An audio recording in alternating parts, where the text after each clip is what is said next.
passer au cours, qui est le deuxième de la série,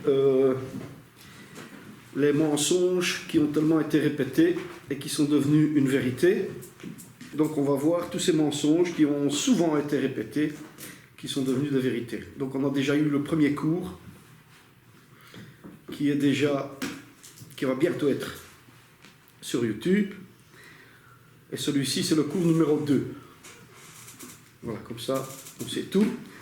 Donc, on a vu quoi dans le premier cours? Ensemble, on a vu donc tous ces mensonges qui sont devenus des vérités. On a vu que en Jean, l'évangile de Jean, chapitre 17, verset 21, pour vous rappeler un petit peu le contexte, Yeshua prie le Père afin que tous les croyants ne fassent qu'un. Alors on a vu que malheureusement aujourd'hui, il y a plus de 40 000 dénominations différentes dans le christianisme. Pourquoi? On a vu pourquoi. Parce que très vite, après la mort de Yeshua, après la mort de Jésus, il y a des communautés qui se sont formées. Mais malheureusement, au sein de ces communautés, il y a des disputes qui vont commencer à se faire. Et on voit ça dans 1 Corinthiens, chapitre 1, versets 11 à 14. C'est l'apôtre Paul qui reprend la communauté, la Keila, l'église de Corinthe, parce qu'il y a des disputes. Et alors, qu'est-ce qui se passait à ce moment-là? C'est qu'il y en a qui disaient, ben voilà, moi je suis de Paul, moi je suis d'Apollos, l'autre il était de Pierre, de Jacques. Et donc l'apôtre Paul reprend tous ces croyants en disant,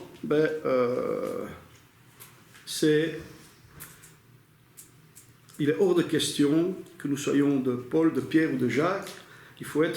C'est Jésus, c'est Yeshua qui est mort pour nous.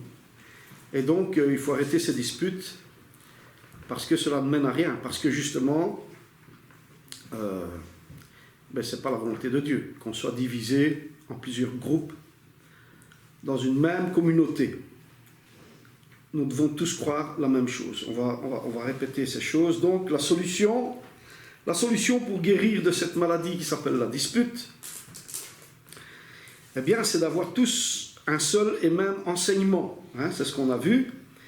On doit avoir tous le même enseignement. Et pour avoir le même enseignement, on doit avoir le même enseignant. Ou tous les enseignants doivent enseigner ce que l'enseignant a enseigné. Bon, c'est qui cet enseignant? L'enseignant des Nazaréens, c'était Yeshua. Qu'est-ce qu'il nous dit Yeshua? On l'a vu la fois passée. Dans Matthieu 28, 18 et 19, on peut peut-être le relire en vitesse, je vais le relire en vitesse. Matthieu 28, 18, 19, il nous dit ceci. Bon, on va prendre 19 et 20 plutôt. Allez, faites de toutes les nations des disciples, les baptisant au nom du Père, du Fils et du Saint-Esprit, et enseignez-leur, on y vient, enseignez-leur à observer, tout ce que je vous ai prescrit. Enseignez-leur à observer tout ce que je vous ai prescrit. Donc, enseignez à observer tout ce que moi je vous ai prescrit. Comme ça, il y a un seul enseignement et un seul enseignant. Bien sûr, Yeshua dit, allez parmi toutes les nations et faites des disciples. On a vu la fois passée qu'un disciple accompli, c'est celui qui va enseigner ce que le maître a enseigné, et rien d'autre. Justement, pour ne pas avoir ce problème de dispute. Parce que si on vient avec des enseignements étrangers à celui du Messie, eh bien, ça crée des problèmes. Forcément. Donc, qu'est-ce qu'on avait vu la fois passée? Que le disciple doit être comme son maître. Nous avons lu dans Luc, chapitre 6, verset 40, que le disciple n'est pas au-dessus du maître. Hein? Le disciple doit être comme le maître. Donc, on reste avec ce fondement, un seul enseignement. Il peut y avoir forcément, puisqu'il faut aller dans toutes les nations, plusieurs enseignants qui doivent suivre le seul et le vrai unique enseignant. Ici, dans notre cas, ben c'est Yeshua, c'est Jésus. C'est bien ce que l'apôtre Paul dit lorsque certaines personnes se disputent dans la communauté, la Keïla de Corinthe. Donc, on va voir si c'est biblique, hein, si c'est écrit dans les évangiles, ce que je dis, qu'il faut tous avoir le même enseignement. On avait aussi lu Acte 16.4.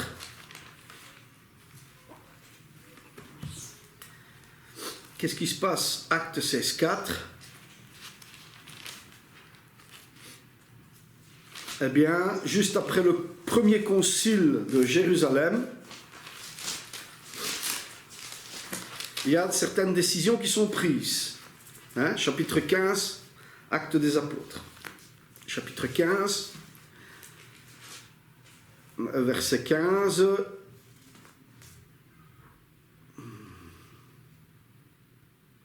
Non, verset 19, pardon.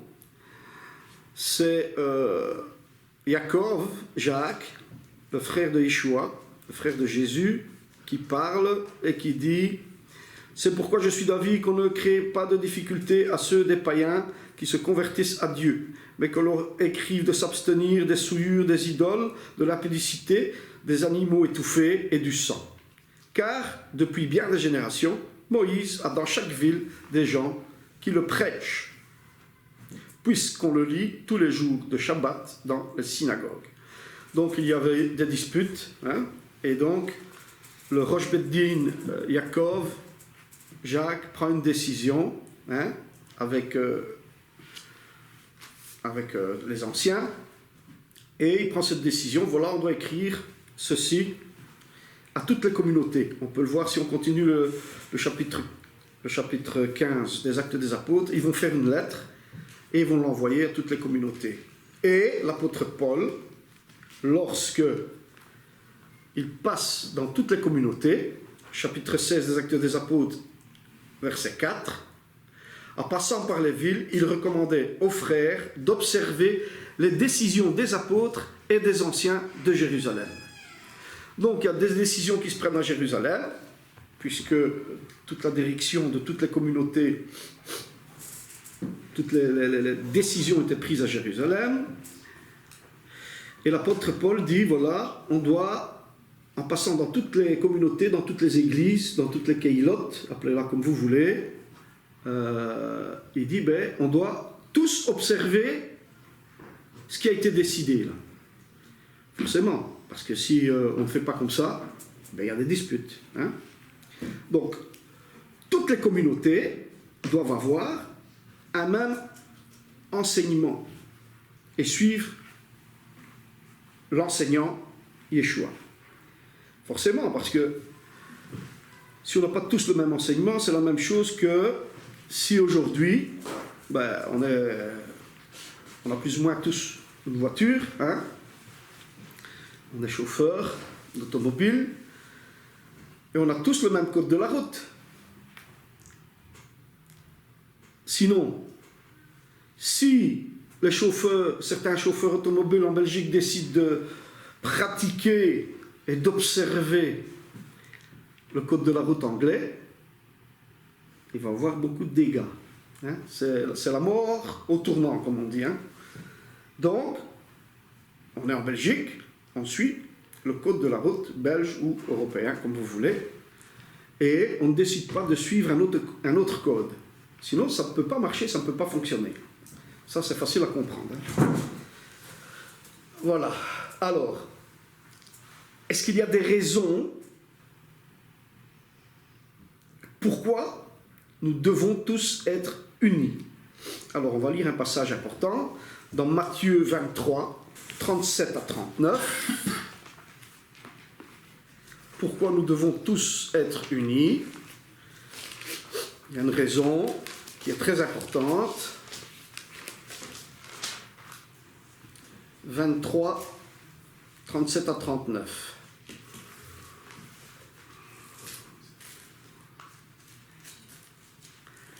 C'est Yeshua qui parle et qui dit « Jérusalem, Jérusalem, qui tue les prophètes et qui lapide ceux qui te sont envoyés, combien de fois ai-je voulu rassembler tes enfants, comme une poule rassemble ses poussins sous ses ailes.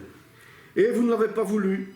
Voici, votre maison vous sera laissée déserte, car je vous le dis, vous ne me verrez plus désormais jusqu'à ce que vous disiez, béni soit celui qui vient au nom du Seigneur, Baruch Ata Beshem Adonai. Donc, l'importance d'être tous unis, eh bien, si on n'est pas unis, il n'y a pas de Messie. Ici, le Messie a voulu rassembler tout Israël, hein? Ils n'ont pas voulu écouter, c'est pour ça qu'il dit, ben voilà, maintenant moi, je me casse. Matthieu 28, on a vu que Yeshua, que notre enseignant, dit, enseignez-leur ce que je vous ai prescrit. Enseignez-leur ce que je vous ai prescrit. Quel est cet enseignement? Bon, maintenant, il faut bien sûr étudier les évangiles pour voir en quoi consiste l'enseignement de notre enseignant Yeshua, Jésus. Donc, à nous d'éliminer tous les mensonges qui sont devenus vérité. Parce qu'un mensonge souvent répété devient une vérité. Un de ces mensonges est Jésus a aboli la loi.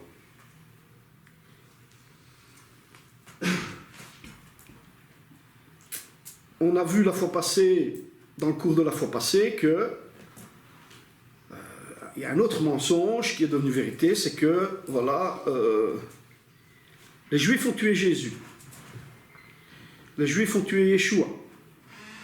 Alors que, lorsqu'on lit le chapitre 10 de Jean, on voit que Jésus parle et il dit « C'est moi qui donne ma vie, personne n'a le pouvoir de me la prendre.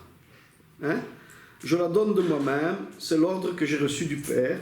J'ai le pouvoir de la donner et j'ai le pouvoir de la reprendre. » Donc c'est Yeshua qui parle et il dit justement le contraire de ce mensonge devenu vérité. Les Juifs ont tué Jésus. Hein? Donc, la meilleure façon de voir quel est cet enseignement de notre enseignant, c'est de laisser parler l'enseignant, de laisser parler Yeshua, laisser parler Jésus, pour voir ce qu'il dit, si c'est vrai ou si c'est faux qu'il a aboli la loi. C'est une phrase qui est souvent répétée. Donc, pour ça, on va laisser parler le principal intéressé, et il nous parle à travers les évangiles. Donc, on va faire plusieurs lectures, et on va laisser parler la Bible. C'est la meilleure façon de faire, comme ça, ce n'est pas les hommes qui parlent. Matthieu chapitre 8, verset 4. Matthieu chapitre 8, verset 4. 8, verset 4.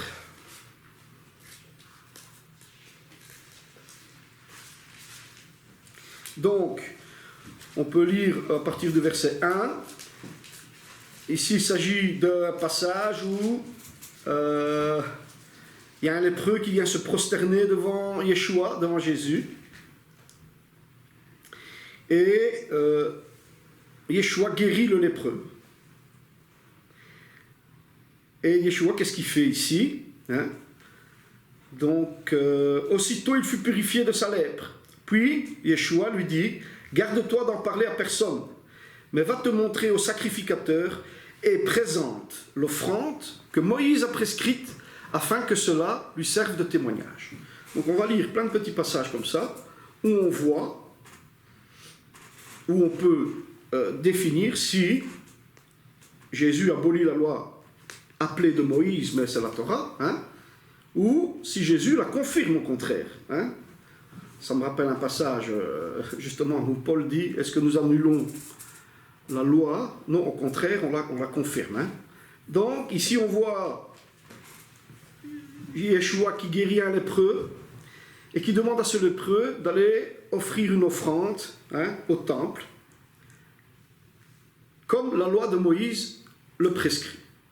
Donc Yeshua dit, maintenant tu as été guéri, tu vas au temple, tu offres une offrande, parce que c'est comme ça que c'est écrit dans la Torah, c'est ce que nous devons faire.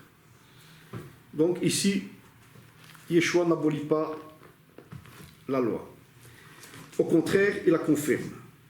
Chapitre 19, verset 16.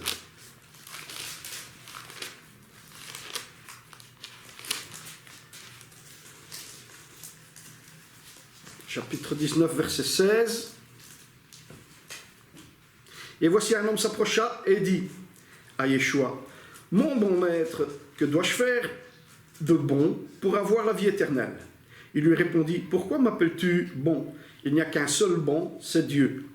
Si tu veux entrer dans la vie, observe les commandements. » Lesquels, lui dit-il, et Yeshua répond, tu ne tueras point, tu ne commettras point d'adultère, tu ne déroberas point, tu ne diras point de faux témoignages. Enfin, il récite plus ou moins les 10 commandements. Je crois qu'il y en a 7 ici. Voilà. Il dit, observe les commandements et tu auras la vie. Il ne s'agit pas ici d'une abolition de la loi. Hein?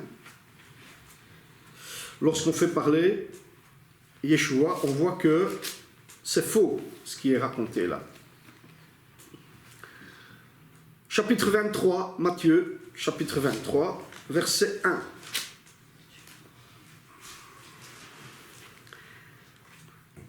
Alors, Yeshua, parlant à la foule, dit à ses disciples, « Les scribes et les pharisiens sont assis dans la chaire de Moïse. Faites donc et observez tout ce qu'ils vous disent, mais n'agissez pas selon leurs œuvres, car ils disent, elles ne font pas. » Assis sur la chaire de Moïse, ça veut dire que ce type de pharisiens, n'oublions pas qu'il y avait 7 types de pharisiens à l'époque de Yeshua, ce type de pharisiens qui était majoritaire pour pouvoir enseigner, assis sur la chaire de Moïse, ça veut dire qu'ils enseignaient la Torah. Est-ce que Yeshua dit « ne faites pas ce qu'ils disent » Non, Yeshua dit « faites ce qu'ils disent, mais ne faites pas ce qu'ils font, parce qu'ils disent et ne le font pas. » Donc ici, c'est un reproche que Yeshua fait à ces pharisiens, justement, de ne pas faire la Torah, de ne pas observer la Torah. Hein? Donc il n'y a pas d'abolition ici, au contraire. On voit que Yeshua encourage les gens à observer la Torah. Et alors, il y a un autre verset, même chapitre, 23, verset 23. « Malheur à vous, scribes et pharisiens, hypocrites, parce que vous payez la dîme de la menthe, de l'âneth et du cumin, et que vous laissez ce qui est plus important dans la loi, la justice, la miséricorde et la fidélité. C'est là ce qu'il fallait pratiquer, sans négliger les autres choses. » Donc on voit ici 2 choses.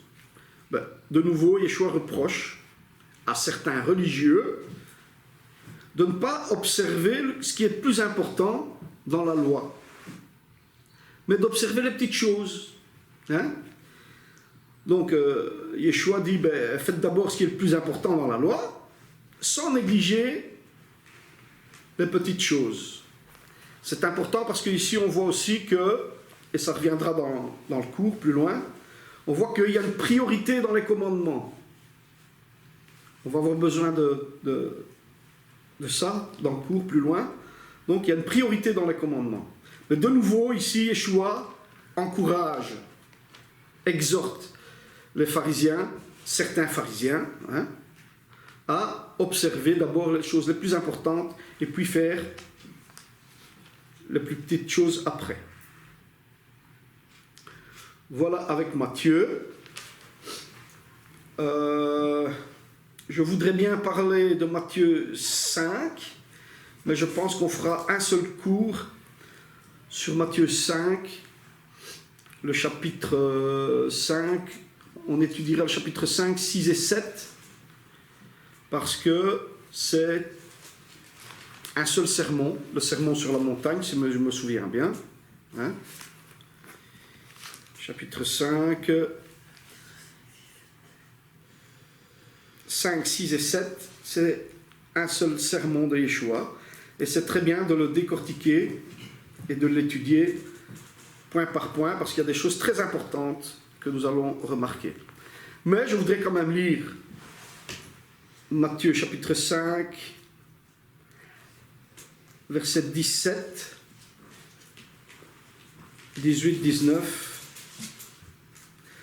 Ne croyez pas que je sois venu pour abolir la loi ou les prophètes. Je suis venu non pour l'abolir, mais pour l'accomplir.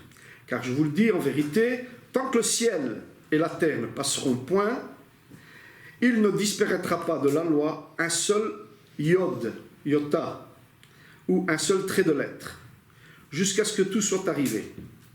Celui donc qui supprime l'un de ces plus petits commandements, et qui enseignera aux hommes, donc il parle pour le futur, on voit que c'est pour le futur, hein, tant que le ciel et la terre ne passeront pas. Il me semble que le ciel et la terre sont encore là. Hein, donc, celui qui enseignera aux hommes à faire de même sera appelé le plus petit dans le royaume des cieux. Mais celui qui les observera et qui enseignera à les observer, celui-là sera appelé grand dans le royaume des cieux. Il me semble ici qu'il y a au contraire, de nouveau, un encouragement à enseigner un seul et unique enseignement, celui de la Torah.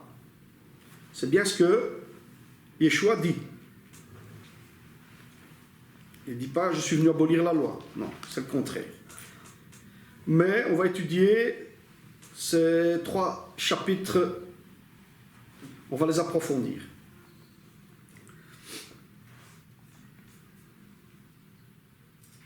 On va les étudier, même avec le langage dans lequel ils ont été écrits, en hébreu ou en araméen, et on verra certaines choses très importantes. On continue. On va lire Luc,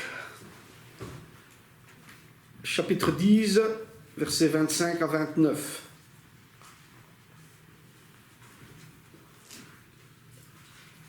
Luc, chapitre 10, 25 à 29.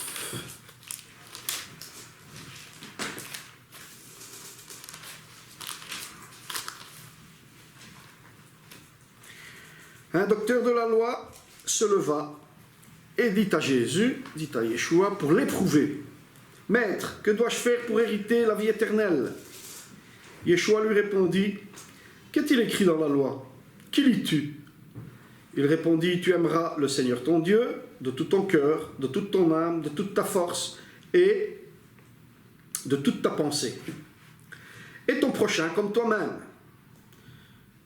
« Tu as bien répondu, lui dit Yeshua. Fais cela et tu vivras. »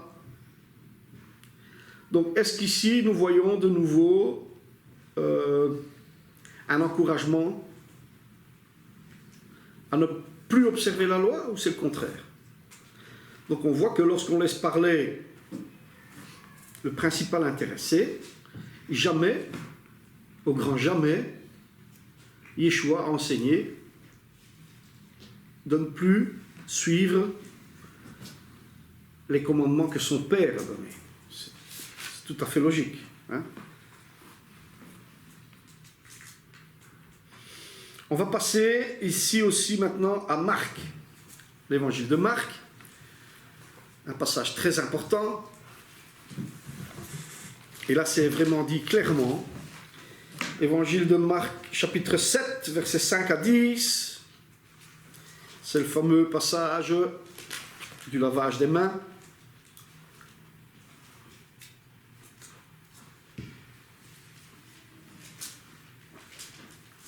Ce serait bien de lire à partir du verset 1, mais on va commencer au verset 5 pour gagner un peu de temps. Mais vous pouvez lire à partir du verset 1 à la maison. du verset 1 à 10. Donc, les pharisiens et les scribes lui demandèrent à Jésus, à Yeshua, « Pourquoi tes disciples ne suivent-ils pas la tradition des anciens ? Mais ils prennent leur repas avec des mains impures. » Yeshua leur répondit, « Hypocrite, Isaïe a bien prophétisé sur vous. Ainsi qu'il est écrit, ce peuple m'honore des lèvres, mais son cœur est éloigné de moi. C'est en vain qu'il m'honore, en donnant des préceptes qui sont des commandements d'hommes. Vous abandonnez le commandement de Dieu et vous observez la tradition des hommes. » Il leur dit encore, « Vous anéantissez fort bien le commandement de Dieu pour garder votre tradition. Car Moïse a dit, honore ton père et ta mère. Celui qui maudira son père et sa mère sera puni de mort. » Bon, on revient un peu dans le contexte parce que c'est un peu difficile à comprendre. Il s'agit du lavage des mains et aussi autre chose. Parce que ici, Yeshua reproche à certains pharisiens d'observer les commandements d'hommes et pas observer les commandements de Moïse, entre parenthèses, de ne pas observer la Torah. Donc il faut passer la loi de l'homme avant la Torah, avant la loi de Dieu. Donc on voit de nouveau que Yeshua reproche ce qui se passe ici. Pourquoi il parle du commandement « honore ton père et ta mère » ? Eh bien parce que ce type de pharisien disait aussi aux gens, voilà, si vous avez des shekels à donner, même si ton père et ta mère est dans le besoin, il ne faut pas donner cet argent à ton père et à ta mère, mais apporte-le au temple. Or, ça c'est un commandement d'homme, parce qu'il faut d'abord honorer ton père et ta mère, qui est le commandement de Dieu. Si ton père et ta mère ont besoin d'argent pour vivre, eh ben, tu laisses tomber l'offrande au temple, hein, et tu nourris ton père et ta mère, parce que ça c'est le commandement de Dieu. Pour bien comprendre tout ce contexte, il y a une étude sur le site Netivot Olam, les disputes pharisiennes. Donc je vous encourage à tous de lire cette étude qui fait plusieurs pages, les disputes pharisiennes, comme ça vous comprendrez ce qui se passait exactement lorsque Yeshua se disputait avec les pharisiens de chez Shammai, la plus grande partie du temps. Et vous comprendrez bien le contexte des deux écoles, Shammai et Hillel à l'époque. Donc on revient aux moutons. Ici de nouveau, on voit que Yeshua reproche à certains pharisiens de ne pas observer Moïse, justement, mais d'observer leurs propres commandements.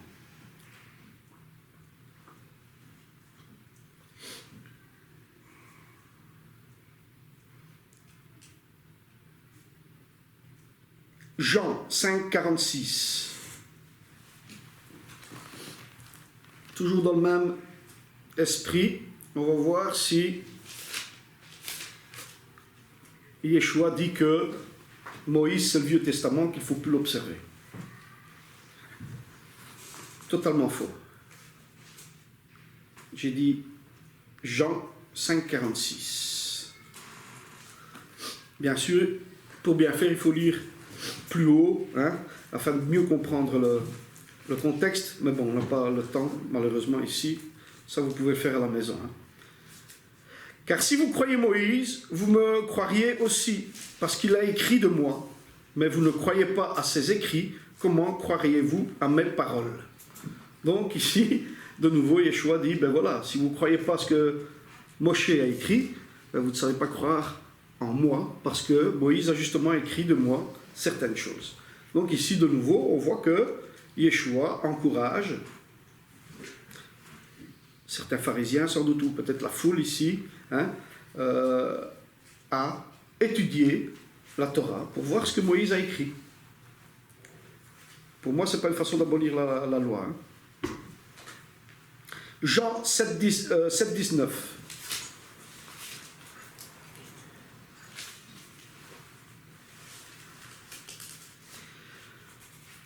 de nouveau, lisez plus haut, hein, pour mieux comprendre, mais ici, 7,19, Jean. Moïse ne vous a-t-il pas donné la loi, et nul de vous ne l'observe? Pourquoi cherchez-vous à me faire mourir? Donc, Moïse ne vous a-t-il pas donné la loi, et nul de vous n'observe la loi? Pourquoi cherchez-vous à me faire mourir?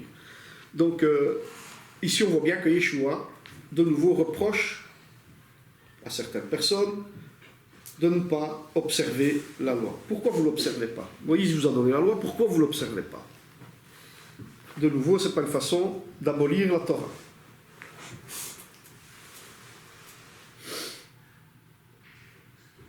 Il y a aussi l'épisode de la femme adultère, où on voit des scribes qui viennent demander à Yeshua de condamner cette femme qui a été prise en adultère, soi-disant. Hein? Et les pharisiens certains pharisiens viennent et disent à Yeshua, ben voilà, on a surpris cette femme en adultère. Moïse, il dit qu'il faut la condamner. Et toi, qu'est-ce que tu dis? Bien sûr, c'était de nouveau un piège, pour voir ce qu'il allait dire. Et Yeshua dit, eh bien, celui qui n'a jamais péché, non, d'abord, il se met accroupi, hein, et il écrit quelque chose sur le sol. Et puis il se relève et il dit, ben, celui qui n'a jamais péché, jette la première pierre. Est-ce que Yeshua abolit la loi en faisant cela? Au contraire, Yeshua confirme la loi de Moïse ici. Qu'est-ce qu'il écrit au sol pour moi? Personnellement pour moi, il écrit au sol quelque chose qui suit le contexte de la phrase qu'il dit après lorsqu'il se relève. Il dit, celui qui n'a jamais péché, jette la première pierre. Or, qu'est-ce qui est écrit dans la Torah à ce sujet, au sujet de l'adultère? Il faut 2 ou 3 témoins, ça c'est déjà un. Dans cet épisode de Jean 8, il n'y a pas de témoins. Donc selon la loi de Moïse, il faut 2 ou 3 témoins. Et ces témoins doivent jeter la première pierre, justement. C'est bien marqué. Ceux qui ont vu des gens commettre l'adultère, c'est eux qui doivent jeter la première pierre. Mais non seulement ça, il faut que l'homme et la femme soient condamnés. Et pas seulement la femme. Donc ici, Yeshua utilise la loi de Moïse, justement, et la confirme, pour dire, ben voilà, vous dites qu'elle a péché, mais vous n'avez aucune preuve, et vous ne pouvez pas la condamner selon la loi de Moïse. Et Yeshua dit à cette femme, va, ne pêche plus. Parce qu'il ne pouvait pas la condamner. Selon la loi de Moïse, il ne pouvait pas condamner la femme. Donc Yeshua confirme de nouveau la loi. Alors je voudrais bien un peu d'eau. Merci.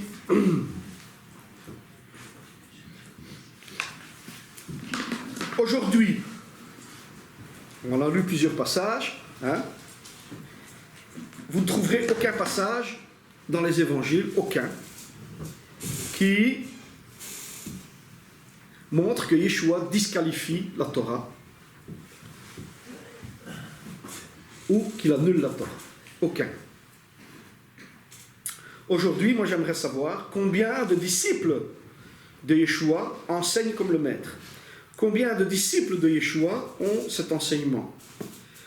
Combien, je ne sais pas moi, de prêtres, combien de pasteurs ont le même langage que leur maître? Hein? J'en connais pas beaucoup, malheureusement. C'est pour ça que nous ne sommes pas un, comme Yeshua l'a demandé. Hein? Parce qu'on n'a pas tous le même enseignement, et on n'a pas tous le même enseignant. Or, Yeshua a dit, allez dans les nations et vous enseignez ce que moi je vous ai prescrit. On continue. Alors, quel était l'enseignement de la première communauté nazaréenne, ou la première Keïla, ou la première église, on peut l'appeler comme on veut. On l'a lu tantôt dans Actes 15, 19 à 21. On va le relire, comme ça on ne se trompe pas. Actes 15, 19 à 21. C'est Jacques qui parle, le frère de Jésus, Jacob, le frère de Yeshua. 19 à 21, chapitre 15. C'est pourquoi je suis d'avis qu'on ne crée pas de difficulté à ceux des païens qui se convertissent à Dieu, mais qu'on leur écrive de s'abstenir des souillures, des idoles, de l'impudicité, des animaux étouffés et du sang. Car depuis bien des générations, Moïse a dans chaque ville des gens qui le prêchent, puisqu'on le lit tous les jours de Shabbat dans la synagogue. Ici, on voit que Jacques donne 4 commandements de base pour les gens qui se convertissent à Dieu. Il y en a 3 qui parlent de la nourriture et un des relations sexuelles interdites. Donc, et on voit que Jacques dit, de toute façon, voici 4 commandements qu'on va donner aux nouveaux convertis, qu'ils doivent observer, pour commencer. Ça, c'est 4 choses qu'il faut faire tout de suite. C'est normal. Des païens qui viennent au milieu des gens qui observent la Torah, on ne peut pas faire n'importe quoi. Il y a des règles à respecter. Donc ces 4 commandements-là sont à observer tout de suite. Ne plus manger de sang, etc., etc. Et qu'est-ce qu'il dit? Jacques ici dit, de toute façon, chaque Shabbat, à la synagogue, la Torah, Moïse est lu, la Torah est lue. Donc ils vont apprendre le reste, chaque Shabbat. C'est un peu la même pensée que Hillel ici. Aime ton prochain comme toi-même, maintenant va et étudie le reste. Donc on voit ici qu'il n'y a aucun problème avec Moïse et la loi. Encore dans ce passage-ci, on voit ça. Bon, plus tard, les choses vont se gâter entre les nouveaux convertis, je vais dire, entre les Nazaréens et le nouveau pharisianisme. Mais ça, c'est plus tard dans l'histoire. Et là aussi, c'est bien de lire les études qui sont sur le site pour mieux comprendre.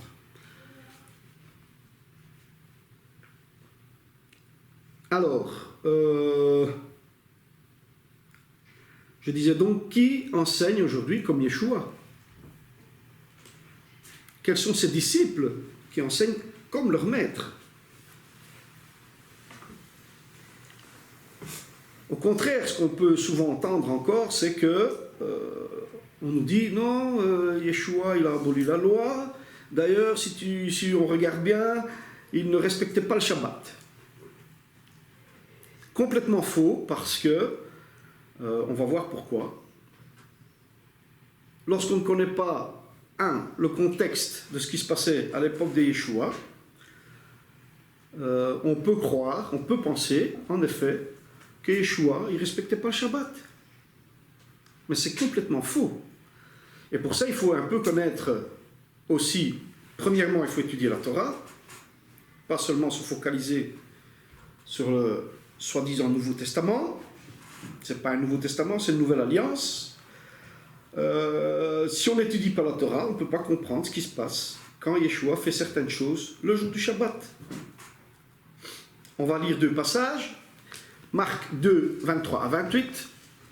On va voir si Yeshua a aboli ou ne respectait pas le Shabbat. Marc 2, 23 à 28. Il arriva un jour de Shabbat que Yeshua traversait des champs de blé. Ses disciples, chemin faisant, se mirent à arracher des épis. Pour les manger, bien sûr, pas pour les jeter. Les pharisiens lui dirent, voici pourquoi font-ils ce qui n'est pas permis pendant le Shabbat. Jésus leur répondit, etc., etc. Vous pouvez lire jusque 28. Alors, on voit les disciples qui arrachent des épis de blé. pour les manger parce qu'ils ont faim. Et il y a les pharisiens qui viennent et qui disent, vous ne pouvez pas faire ça le jour du Shabbat. De nouveau, ici, il s'agit d'une règle humaine, d'une loi d'homme. Parce que Yeshua explique, et vous n'avez pas lu, lorsque David est entré au temple pour manger les pains de proposition alors qu'il n'avait pas le droit, parce qu'il avait très faim, sinon il allait mourir. Vous n'avez pas lu ce passage? Et Yeshua reproche ça à ces pharisiens-là, dire, voilà, David, il a eu faim, il était à l'article de la mort, on dit, et s'il ne mangeait pas ses pains, il fallait absolument qu'il mange. Et donc il a mangé ses pains, là, parce qu'il devait se cacher à l'époque. Donc on voit que, comme j'ai dit tout à l'heure, justement, il y a une priorité dans les commandements. Hein? On va lire l'autre passage. Marc 3, 1 à 5. Marc 3, 1 à 5. Yeshua entra de nouveau dans la synagogue. Il s'y trouvait un homme qui avait la main sèche. Ils observaient Yeshua pour voir s'il le guérirait le jour du Shabbat. C'était afin de pouvoir l'accuser.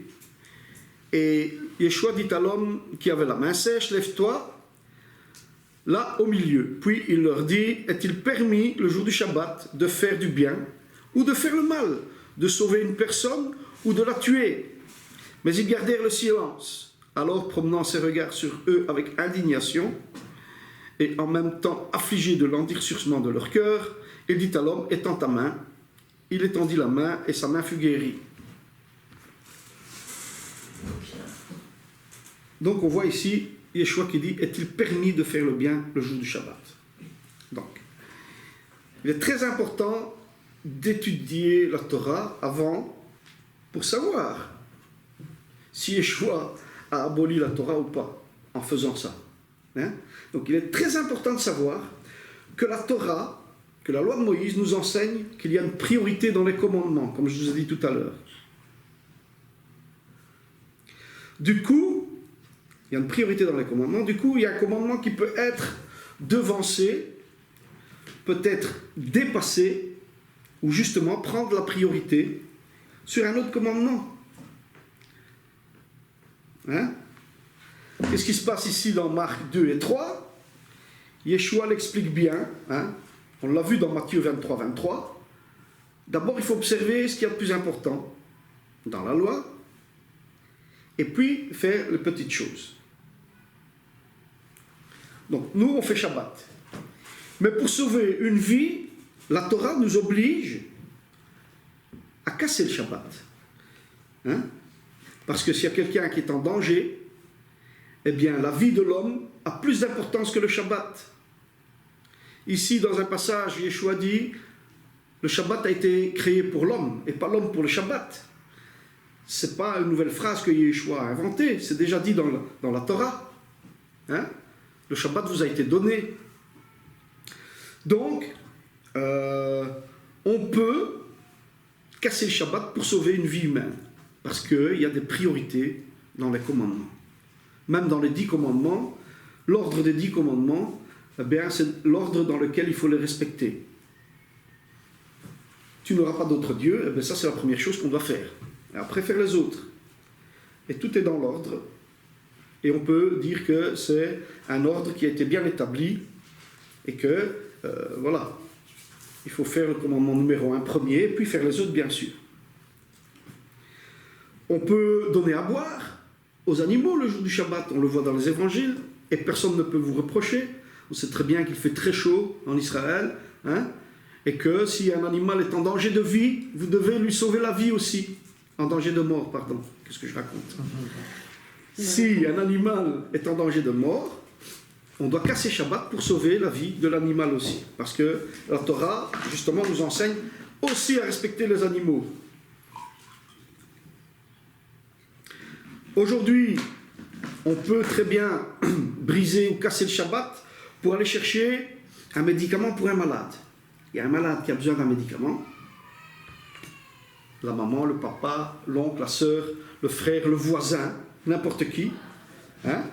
Même quelqu'un qu'on ne connaît pas, Si vous voyez quelqu'un sur le chemin qui a besoin, vous devez casser Shabbat pour le conduire à l'hôpital, ou s'il est tombé, il faut le ramasser, il faut prendre soin de la vie humaine avant d'observer le commandement du Shabbat. Ça, c'est la Torah qui nous l'enseigne. Il n'y a aucun problème avec ça. Donc tout ça est permis par la Torah, et rien de ce que Yeshua ou Jésus faisait le jour du Shabbat était interdit. D'ailleurs, il y a beaucoup de rabbins qui l'enseignent aujourd'hui, et Josie Eisenberg, malheureusement, doit parler au passé de lui maintenant. Je suivais beaucoup de ses émissions. Il répétait souvent: Jésus n'a jamais rien fait de mal, n'a jamais aboli la loi, ou un seul des commandements. Et il y a beaucoup de rabbins qui enseignent ça aujourd'hui. Alors, il y a d'autres preuves dans les évangiles. Pardon, j'ai soif. Il y a encore deux preuves irréfutables dans les évangiles qui nous prouvent que Yeshua, Jésus, n'a jamais aboli la parole de son Père, la loi, et il n'a jamais rien fait contre la loi. Premièrement, lors de sa condamnation, Matthieu 26, 59 et 60. On va le lire en vitesse. On a bientôt fini. Matthieu 26, 59 et 60. C'est la condamnation de Yeshua. Les principaux sacrificateurs et tout le Sanhédrin cherchaient quelques faux témoignages contre Yeshua, suffisants pour le faire mourir. Mais ils n'en trouvèrent point, quoique plusieurs faux témoins se fussent présentés. Alors il y a deux faux témoins qui viennent dire voilà, Jésus a dit ça, ça et ça, ce qui était faux bien sûr. Et donc Yeshua est condamné.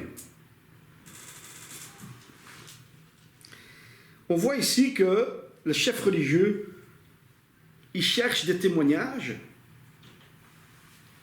pour condamner Yeshua. Et il cherche des faux témoignages contre, c'est bien marqué, quelques faux témoignages contre Yeshua. Pourquoi chercher des faux témoignages pour condamner Jésus à mort? Si jamais Yeshua avait transgressé le Shabbat, si jamais Yeshua avait aboli la loi, mais il ne faut pas chercher de faux témoignages pour le condamner. Il suffit de le condamner avec la vérité et pas avec des mensonges. Ça ne sert à rien de chercher des preuves qui n'existent pas alors qu'il y a des preuves qui existent. Donc ça c'est une preuve que, ici, Yeshua n'a jamais rien fait contre la loi. Et qu'on ne pouvait pas lui reprocher d'avoir aboli le Shabbat, ne pas avoir observé le Shabbat, ce qui était condamnable, et qui pouvait être lapidé. On ne peut pas reprocher à Yeshua d'avoir aboli le chapitre 11 du Lévitique. Yeshua n'a jamais rendu toute nourriture pure, comme certains peuvent le penser, c'est faux. Sinon, ici, on lui aurait reproché, ben écoute, tu abolis la loi, tu abolis le Shabbat, tu abolis Lévitique 11, tu abolis les fêtes de l'Éternel, donc voilà, tu es condamné. Pourquoi il faut chercher des faux témoins et des faux témoignages? S'il y a la vérité, c'est pas la peine. Ça, c'est une des preuves. Et la deuxième,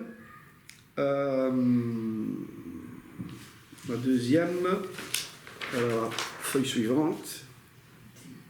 La deuxième, c'est Matthieu 5, 17 à 21, où Yeshua dit, il ne faut pas enlever même pas un trait de lettre de la Torah.